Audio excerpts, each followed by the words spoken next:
তাই না? সার্কেল, গোল।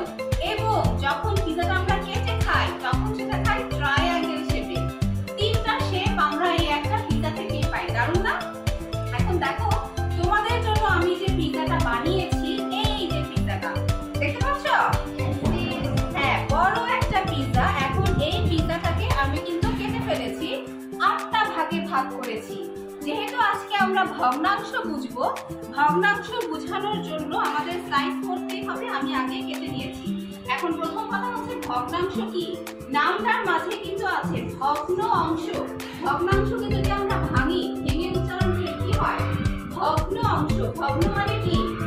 ভাঙা। এই যে রাউন্ড একটা পিজা ছিল, গোল একটা পিজা, এটাকে যখন কেটে ফেললাম, এরকম স্লাইস করে ফেললাম, তখন একটা ভাগ হয়ে গেল, তাই না?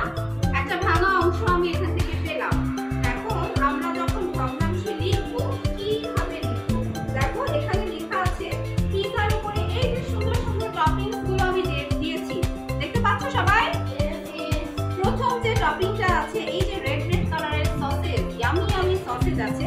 এখানে সসেজ কত ভাগ আছে? পুরো 8 ভাগের মাঝে কত ভাগ সসেজ আছে? আমার পিজাটার মোট পিস আছে এখানে 8টা।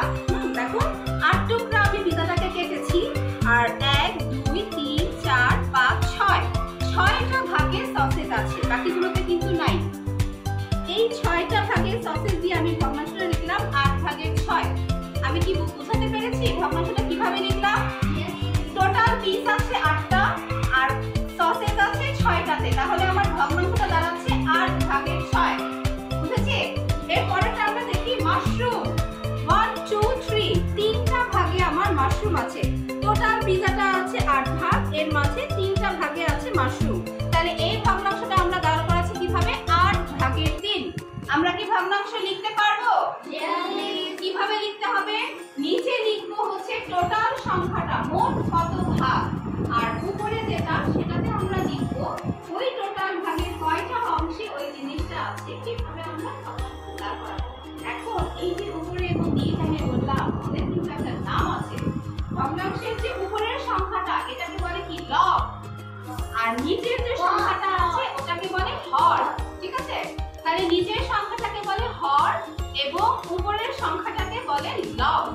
আমরা আজকের ক্লাসে শুধু ভগ্নাংশটা কি এবং কিভাবে লিখতে হয় এতটুকুই শিখলাম। নেক্সট ক্লাসে কিভাবে ভগ্নাংশের যোগ করতে হয়, কিভাবে ভগ্নাংশের বিয়োগ করতে হয়, লব এবং হর কিভাবে আমরা আলাদা করব, ছোট বড় বের করব, এই জিনিসগুলো আমরা শিখবো। এগুলো শেখার আগে প্রথম জানতে হবে কি ভগ্নাংশ কিভাবে লিখতে হয়। আমরা পারবো না ভগ্নাংশ লিখতে? যদি ভুলে যাই তাহলে আমরা পিজাটার কথা মনে করবো। মিস কিভাবে পিজাটা দেখিয়েছিল, কত ভাগ ছিল আর কত ভাগে কি ছিল, তাহলেই কিন্তু মনে পড়ে যাবে। ওকে, তাহলে ভালো থেকো। আমরা নেক্সট ক্লাসে ভগ্নাংশের বাকি কাজগুলো করব। ধন্যবাদ সবাইকে।